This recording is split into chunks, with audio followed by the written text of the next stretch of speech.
Hi friends, வாங்க சேனக்கிழங்கு பொரியல் எப்படி பண்ணுறது அப்படின்னு சொல்லி பார்க்கலாம். இதை தெரியாதவங்க மார்க்கெட்டில் சேனக்கிழங்குன்னு கேட்டிங்கன்னா கொடுத்துருவாங்க. அதை வாங்கிட்டு வந்து 2 டைம்ஸ் நல்லா வாஷ் பண்ணிடுங்க. ஏன்னா அதில் வந்து நிறையா மண் இருக்கும். வாஷ் பண்ணிவிட்டு அதோட தோலை வந்து நல்லா சீவி எடுத்துக்கிட்டு இந்த மாதிரி பீஸாக கட் பண்ணி எடுத்துக்கோங்க. கட் பண்ணி எடுத்ததை ஒரு பாத்திரத்தில் தண்ணி ஆட் பண்ணி நல்லா வேக வைக்கணும். அப்போ தான் அது வந்து நாக்கரிக்காமல் இருக்கும்.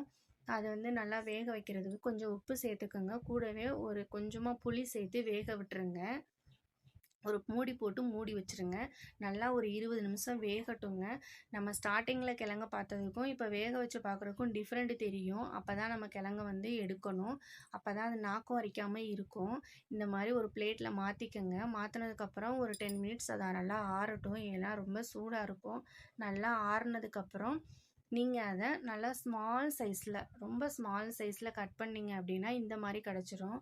இது வந்து நசிஞ்சு போகும் அப்படிங்கிறதுலாம் இல்லை. நம்ம எப்படி கட் பண்ணி போட்டிருக்கோமோ அதே சைஸில் தான் இது வந்து பொரியலும் இருக்குமே.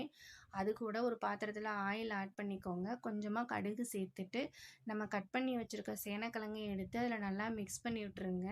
தேவையான அளவு ஆயில் சேர்த்தா போதும். அதிகமாக ஆயில் சேர்க்கணும் அப்படிங்கிறது கிடையாது. ஏன்னா நம்ம அதில் வந்து தண்ணியும் ஆட் பண்ண போகிறதில்ல. தண்ணியெலாம் சேர்க்காமல் இருந்தால் தான் நமக்கு டேஸ்ட்டு நல்லாயிருக்கும்.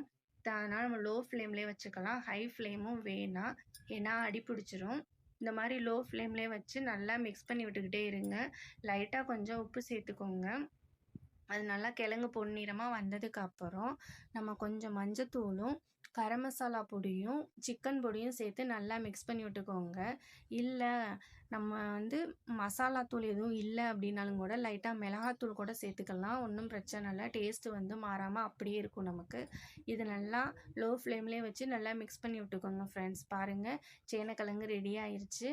நல்லா வெந்து இருக்குது பாருங்கள், தெரியுதா? நீங்கள் டேஸ்ட் பண்ணி பார்த்தீங்கன்னா நமக்கு நாக்கும் அரிக்காது, நல்லா டேஸ்ட்டாகவும் இருக்கும். இது மாதிரி ட்ரை பண்ணி பாருங்கள் ஃப்ரெண்ட்ஸ். ஓகேவா? தேங்க்யூ ஃபார் வாட்சிங் ஃப்ரெண்ட்ஸ். ஓகே.